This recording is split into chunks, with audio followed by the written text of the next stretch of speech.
안녕하세요. 책사입니다. 우리의 옛 이야기 시작하겠습니다. 해풍군 정효준이 나이 43세에 빈곤하여 입으로 조차 없었다.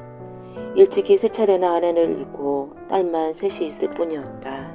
영양위 증손으로 본가의 제사를 받는 외에는 또 노롱과 현동왕후 권씨, 노롱왕후 송씨, 상위의 신주를 받아들였지만 향불조차 준비할 방도가 없었다. 늘 근심하고 고뇌하는 가운데 집안에 있으면 다만 근심스럽고 심란하여 매일 이웃에 사는 병사 이진경의 집에 가서 바둑과 장기하는 것을 소일것을 삼았다. 이 병사는 판서 이순민의 손자이다. 하루는 해풍군이 갑자기 이 병사를 찾아와 말하였다. 내 속에 들은 간절한 말이 있는데 자네가 내 마음을 가련히 여겨 들어주겠나? 병사가 말하였다. 자네와 나 사이야 젊은 시절부터 일찍이 사귀어 그 정의가 돈독함이 실로 타인의 피할 바가 아닐세. 어찌 자네의 간절하고 애틋한 사정을 받아들이지 않을 리가 있겠는가. 숨기지 말고 곧 사실대로 말하게나. 해풍군은 머뭇거리면서 말을 제대로 하지 못하고 입만 벌렸다 오므렸다 한참 하더니 말하였다. 우리 집안은 비단 여러 대를 받들어 제사할 뿐만 아니라 아울러 지존의 신의도 받들고 있는 처지일세. 그런데 나는 지금 호라비로 아내가 없으니 기필코 제사가 끊어짐을 면치 못할 것일세.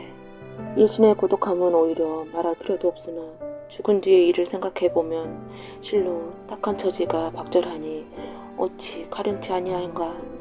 만일 자네가 아니라면 감히 입을 열 것이 아닐세. 자네가 모름지기 내 처지를 가련하게 여겨 나를 그대의 사유로 삼는다면 어떠한가. 병사가 이에 발칵 성을 내며 얼굴빛을 변하며 말하였다. 자네 말이 진담인가 농담인가. 내 딸아이는 이제 15살일세. 어떻게 자네 같은 나이 쉰에 가까운 자에게 배필을 허락하겠는가. 그 말을 막년대네. 이후로는 결코 이런 말을 입 밖에 내지도 말게. 해풍군은 온 얼굴에 부끄러운 빛을 띠고 한마디도 못하고 집에 돌아가 다시는 그의 병사집에 가 감히 함께 논일지 못하였다. 여러 날이 지난 후에 이 병사가 베개를 베고 잠들었는데 갑자기 문까틀에 시끄럽게 떠드는 소리가 났다. 멀리서 경필하는 소리가 들리더니 한 간복 입은 자가 문을 밀치고 들어와 병사를 일으켰다. 지금 대가가 그대 집에 행차하였으니 곧 문을 열고 임금을 맞으라.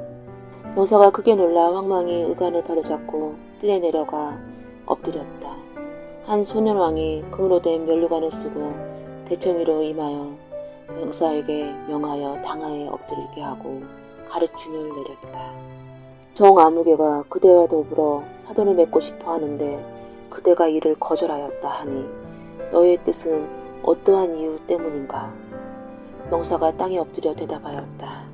성교의 가르침을 내리심에 어찌 감히 뜻을 거역할 위치가 있겠습니까마는 다만 신의 딸은 나이 겨우 15살이고 전효주는 나이 신에 가까우니 신의 딸보다 30살이나 많사옵니다.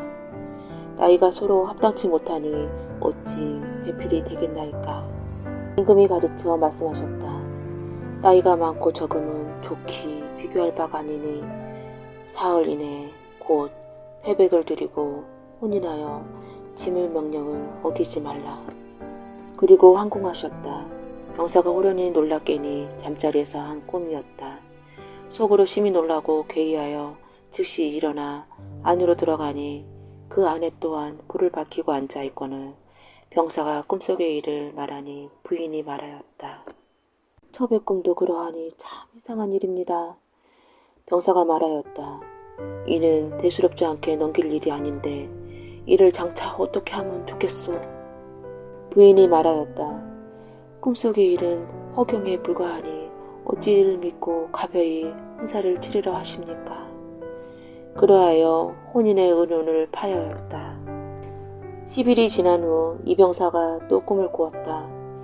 대가가 또 위를 성다히 차리고 대청위에 임하여 오간이 심히 불쾌한 빛을 띠며 말씀하셨다. 전에 정녕 2~3번이나 하교한 바가 있거늘 자네는 지금까지도 이를 받들어 행하지 않는 것은 무슨 까닭인고. 병사가 황망히 땅에 엎드려 사죄하며 말하였다. 어찌 성교의 가르치심에 거역한 바가 있겠습니까? 마땅히 헤아려 잘 생각하여 처리하겠나이다. 그리고는 꿈을 깨서 아내에게 말하였다.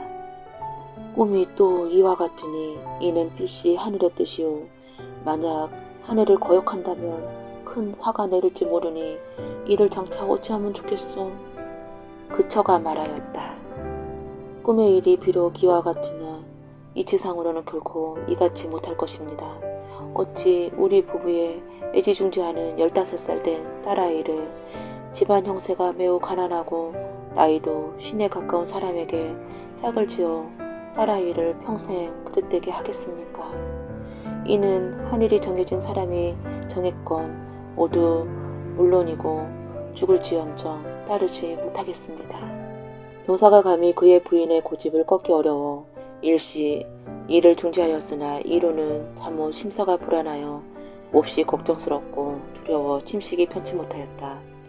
또 10여일 후에 대가가 꿈에 나타나서 말씀하셨다. 지난번 너에게 하교한 것은 비단 하늘이 정한 인연뿐만 아니라 이것이 즉 복 많은 사람이니 100가지 이익이 있고 한 가지 해도 없다. 내가 여러 차례 하교했음에도 내가 여전히 완강히 사리에 어두어 이를 거역하니 너의 죄는 용서받지 못할 것이다. 장차 큰 화를 내리겠노라. 병사가 항공하여 땅에 엎드려 사죄하며 말하였다. 전일 죄는 어리석고 무지하여 그러한 것이옵니다. 이제는 마땅히 선교를 받들겠나이다. 그러자 다가가 또 하교를 하셨다. 이는 너의 본심이 아니고 전부 내 처가 완강하게 고집하여 명을 받들지 않는 데서 말미암은 것이니 당장 그 죄를 다스리겠노라. 그리고 나서는 이졸들에게 명하여 병사의 부인을 잡은 후에 크게 형별도구를 펼쳐놓고 죄를 헤아렸다. 너의 가장은 나의 명령을 따르고자 하였는데 너는 홀로 성질이 고약하고 도리에 어긋나 명을 받들지 않는구나. 마땅히 불순한 죄를 다스릴 것이라. 그리고는 형벌을 다스리는 관리에게 명하였다. 40-50장의 태형을 가하자 부인이 머리를 땅에 두드리며 애걸하며 명을 받들 것을 맹세하였다. 병사가 홀은 놀라 깨어나니 땀이 흘러 몸이 흥건하였다. 마음속으로 크게 놀라 급히 내실로 들어가 보니 부인 또한 꿈속의 일을 말하고는 무릎을 어루만지며 앉았는데 형장의 흔적이 있었다. 병사 부부가 몹시 놀라고 두려워하며 서로 상의한 끝에 결정을 하였다. 다음날 사람을 시켜 군일에 무슨 용고로 한참을 지나도록 누추한 내 집에 오지 않는가 라고 해풍을 청하였다. 해풍이 사람을 따라서 오니 병사가 문 밖까지 나와 맞으며 손을 잡고 말하였다. 자네는 지난번 일에 대하여 나에게 거절을 당했으므로 스스로 부끄러운 마음이 있어 오지 않는 겐가. 내가 요즘 1000번 만번 헤아려 보니 내가 아니면 자네의 호라비로서 공군함을 구제할 사람이 없을 것 같네. 설령 내 딸아이의 평생을 그리친다 해도 단연코 자네에게 시집 보내기로 결정했네. 주단은 특별히 서로 바랄 필요가 없고 이 자리에서 글씨를 써 나에게 주는 것도 무방하네.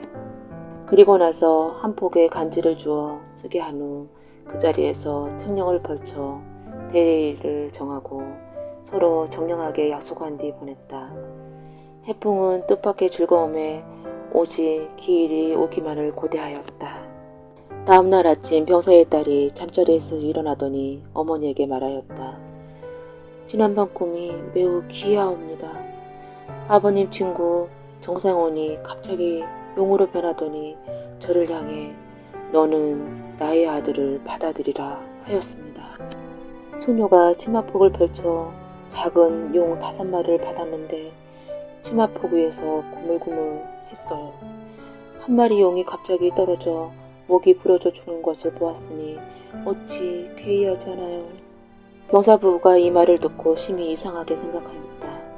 그 딸이 정씨 집안에 들어간 후에 해마다 자식을 낳았는데 남자아이만 5이었다. 아이들이 장성하여 차례로 등과하였으니 장남과 이남은 지휘가 판서에 이르렀고 삼남은 대사관에 이르렀으나 사남과 오남은 옥당에 이르렀다. 또한 그 손자가 해풍의 생전에 과거에 급제하였다. 해풍은 5 아들이 과거에 급제함으로써 한 풍계 더하여 악영에 이르렀다.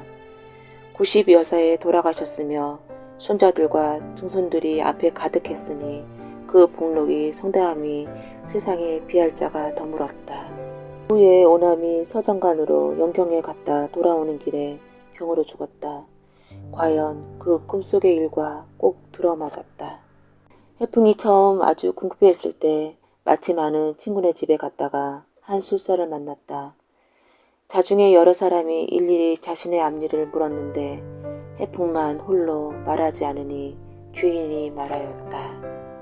이 사람 관상이 보는 법이 신이하여 백발백중인데 한번 관상을 보는 게 어떠하오?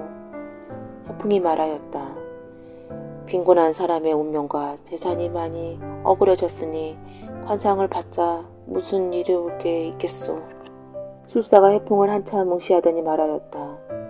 저분은 누구인지 알지 못하나 지금은 비록 공곤하지만 다른 날 복록이 무궁하여 가히 먼저 공곤한 후에 형통하여 오복을 두루 갖춘 상이라 할 만하옵니다. 이 자리에 있는 사람들 저분만큼 미치지 못할 것이옵니다. 그 후에 과연 그 술사 말과 똑같았다. 해풍이 처음 아내를 얻었을 때 초래날 저녁 꿈에 한 사람이 집에 들어갔는데 곧 당상에 배설한 것이 하나같이 혼례 차림이었는데 다만 신부가 없었다. 해풍이 꿈을 깨 의아하게 생각하였다. 오래지 않아 아내를 잃고 재혼하는 날 밤 꿈을 꾸었다. 그 집에 또 들어갔는데 처음 혼인하던 때 꿈의 일과 턱끝만치도 차이가 없었다. 그 후에 또 철을 잃고 3번째 혼인하던 저녁에 그 집에 들어간 즉 전일의 꿈처럼 혼례의식인데 이른바 신부가 아직도 관보를 벗어나지 못하였다. 또 오래지 않아 상처를 하고 이병사의 딸을 취하여 그 영모를 보니 곧 3번째 혼인할 때 꿈속에서 보는 강보의 아이였다. 이를 보면 모든 일이 모두 전생에 정해진 인연이 있다 하는 것이 실로 꾸며낸 말이 아니라 하겠다. 이병사의 꿈에 나타난 임금은 단종이라고 하더라.